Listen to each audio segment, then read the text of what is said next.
Don't I want a piece of this pie that's printing money every single day? EA Games was really interested. Square Enix was really interested. GameStop was interested. Everyone was looking at this like it was the next gold mine. Many gamers were very worried about these developments. But thankfully, those companies' dreams and aspirations of printing millions of dollars were completely shattered. The NFT frenzy was big, but thankfully it lasted only a short while, from mid-2021 to mid-2022. After that, If for no other reason than there were a lot of tech bros publicly talking about how they were going to use it out of accordance with law to do shady shit towards each other. Like, yeah, no. Also, I figured out how I'm going to do it. For the fucking thing, I'll export the current time. We started it at like the whole minute of an hour.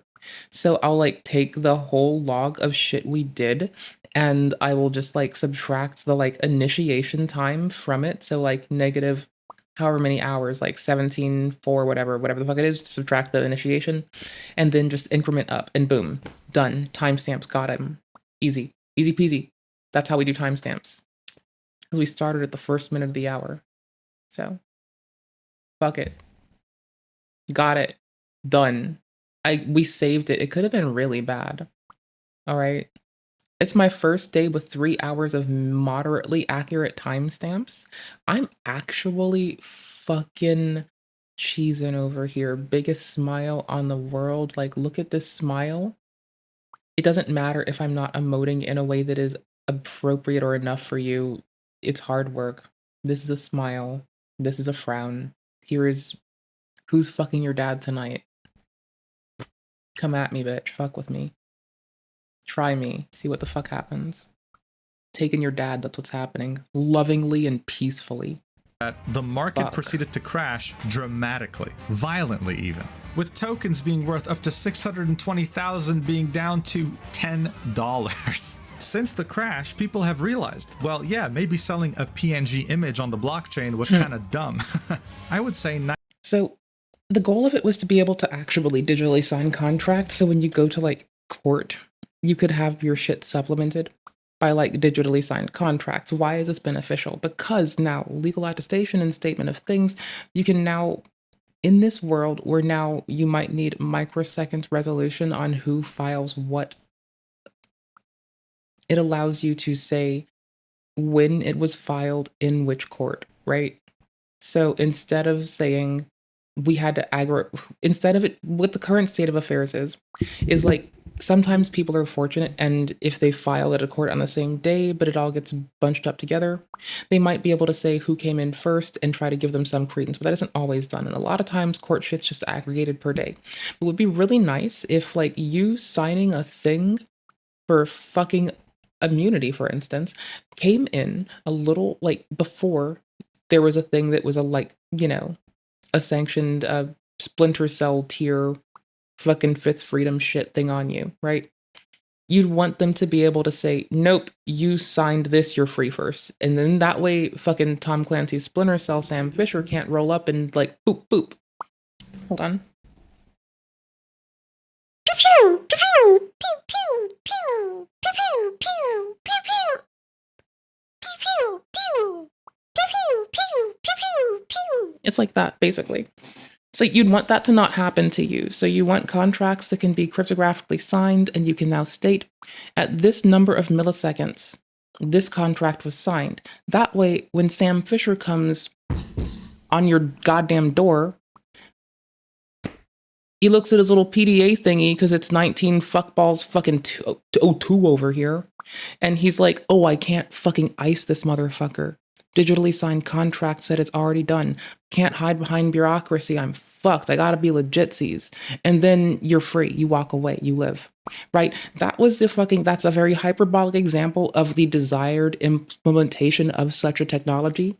It was not made for this shit. Because currently you're just doing more computational shit, which is to supplement cryptocurrency utilization and distribution in the world, which is highly draining on computers, by the way. They make it difficult. They make it more hard on the computer, so it costs you more in your power bill and more time, so it's fundamentally harder to get done.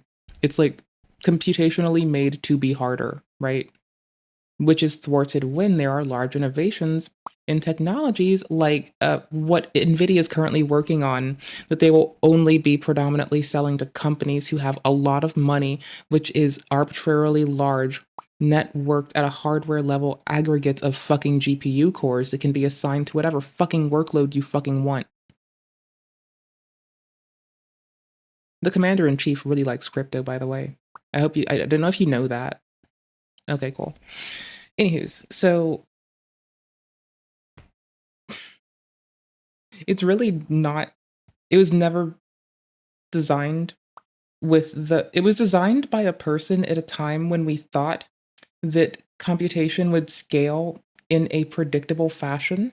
And since that point, we have consistently and persistently proven that that is in line with how technology actually works. At a certain point, you now have to deal with photons and with the distribution of efforts between different fashions of computing to break away from classical computing, which we're doing with FPGAs, ASICs, as well as NVIDIA's new architecture. You also see really cool shit like, you know, it's nice. There's things between quantum and classical computing now. There's like 3 whole schools of stopgap, right? Like 3 whole separate schools of stopgap. It's like, let's say that fucking quantum computing is the ideal communism they want and they can't have it, so they make the stopgap of their effective socialism, which is having a shitload of I'm being very, very, very generalized right now. Yes, you're right. And they make their effective stopgap, which in this case is like differences in how we distribute computational workloads still predicated upon classical computing paradigms. So FPGAs, ASICs, and NVIDIA's new architecture, right? It's not the goal of computation, but it is like something so far in there that it lets people get to thinking about stuff. And maybe they start having smart, clever, goober ideas and they start putting their heads together and doing shit. And then maybe you don't even know what the fuck, the people who were planning don't know what the fuck's going on, and all this whole whiz-wazzle shit's going on, and everything's wild and wonky, and it's the wild, wild fuckballs west. Okay, it got a little silly in the end there, but like genuinely, there's so many ways we can like pivot from classical computing right now that might yield so much love and joy that like people trying to hit you on tangible shit right now is like it feels like a fucking silicon and lithium money grab that is gonna just happen all over us and excoriate the fucking labor of people who are underserved and put in fucking mines in places where American courts refuse to go because jurisdiction. So companies that are stationed here or based out of here are still able to directly benefit from slave labor. It just seems like a fucking mess balls. Like, holy shit, like just it's a very strange thing to like